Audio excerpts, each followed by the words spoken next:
The settlement of Arvesa Prime was a cluster of bioluminescent structures clinging to the cliffs of a gas-choked world.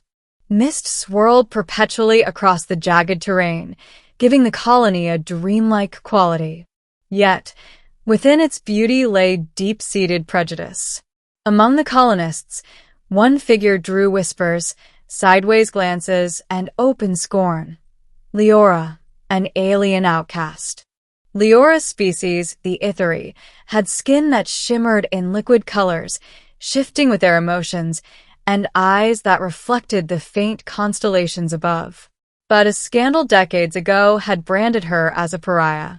No one would share food, no one would speak, and children were warned to keep their distance.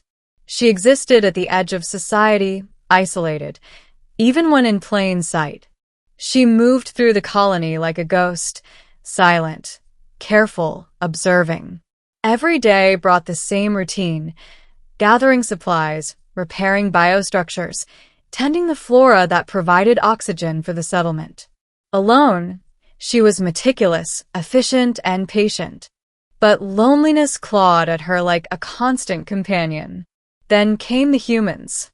A small research team arrived to study Arvesa Prime's unusual atmospheric phenomena. Among them was Eli Mercer, a young engineer with a calm demeanor and an innate curiosity about the worlds he visited. Unlike the colonists, he didn't flinch at her appearance, didn't recoil at her iridescent skin or the alien patterns etched across her form. Their first encounter was incidental. Eli had been repairing a damaged sensor at the cliff edge when a gust of wind knocked him off balance.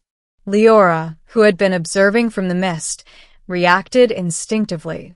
She extended a hand, catching him before he fell, her grip firm and sure. "Thank you," he said, steadying himself.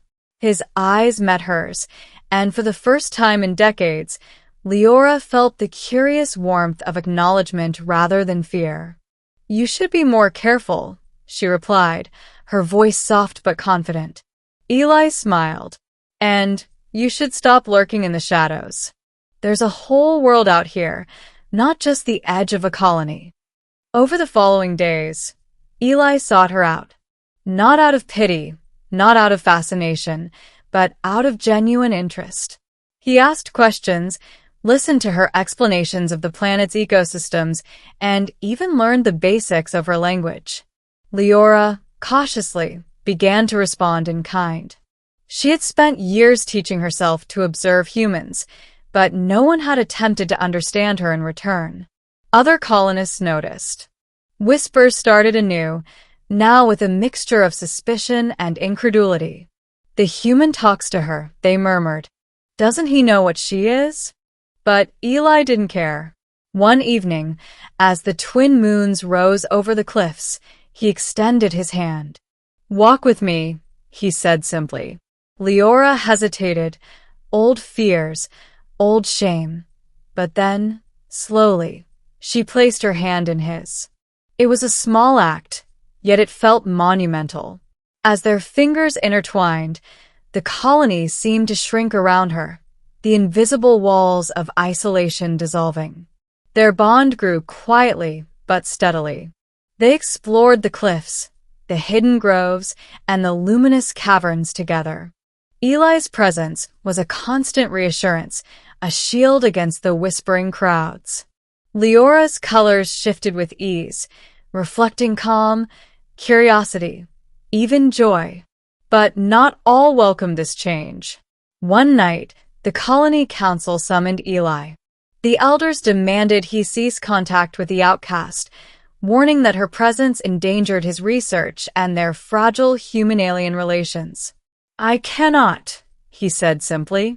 "She is more than a label, more than a past mistake. She's alive, intelligent, and deserving of respect." The council hissed in disapproval, but Eli's resolve was unwavering.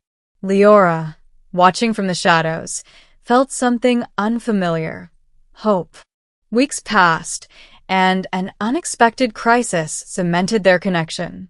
A sudden gas leak in the lower sectors threatened to suffocate the settlement. Panic spread among the colonists, and most humans retreated to safe zones, unwilling to risk their lives. Leora, however, moved instinctively into danger. Eli followed without hesitation. Together, they navigated the treacherous tunnels, sealing vents, redirecting flows, and guiding trapped colonists to safety. Leora's agility and understanding of the environment complemented Eli's engineering skills perfectly. Where the colonists had seen a dangerous alien, Eli and she saw an ally. By the time the crisis ended, she was no longer merely the outcast. Humans and aliens alike began to acknowledge her bravery. And yet, her hand remained in Eli's, grounding her in trust and mutual respect. In the aftermath, as the settlement recovered, Leora and Eli walked along the cliff edge, hands intertwined. The colony buzzed with renewed energy, with people repairing structures, tending plants, and whispering in awe about her actions. "You've changed everything," Leora said quietly, her colors calming into a soft, steady blue. "No," Eli replied, glancing at her. "You changed everything. I only had the honor of noticing it." She smiled, a delicate, genuine curve of lips. "And you didn't shy away. That's rare." He tightened his grip, a silent promise. "Never with you." Over the next decade, their partnership became legendary. Eli's research flourished with Leora's insight. They discovered new flora capable of generating breathable oxygen efficiently, stabilized atmospheric controls, and even cultivated the bioluminescent plants that had once only served as decoration to sustain life. Their success was inseparable from their unity. The colony itself began to evolve. Leora's once ostracized presence became a symbol of resilience and capability. Parents encouraged their children to learn from her example, and humans learned to look beyond appearances, to understand alien minds as complex and worthy of respect. Through it all, the hand-holding remained a quiet constant, a symbol of trust, of understanding, and of the bridge between two species that had once feared each other. Years later, as Eli grew older and Leora's colors shifted to a gentle silver in maturity, the colony celebrated the anniversary of the gas leak rescue, a day that had redefined their history. Eli and Leora stood together before the gathered crowd. She spoke, not as an outcast, but as a respected leader. "Fear isolates," she said, her voice resonant and clear.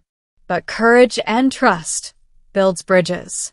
Today, we honor those who reached across divides, who chose understanding over prejudice.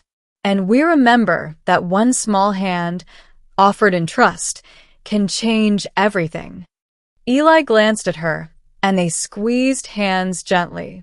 The crowd understood, not just the story of bravery, but the story of connection, of a human who saw beyond the surface, and an alien who dared to hope. Even decades later, the image endured. Children played in the glowing fields, mimicking the bond they had witnessed. Elders recounted the tale to new colonists. And whenever someone asked what had truly changed Leora's fate, the answer was simple. A human quietly reached out and held her hand, transforming fear into hope, isolation into community, and suspicion into lasting trust. Because sometimes the smallest gestures, the reaching of a hand, the quiet acknowledgement of another, hold the power to reshape not just a life, but an entire world. And in Arvessa Prime, that hand remained a symbol, intertwined across species, across fear, and across decades, a reminder that courage and compassion are the strongest forces of all.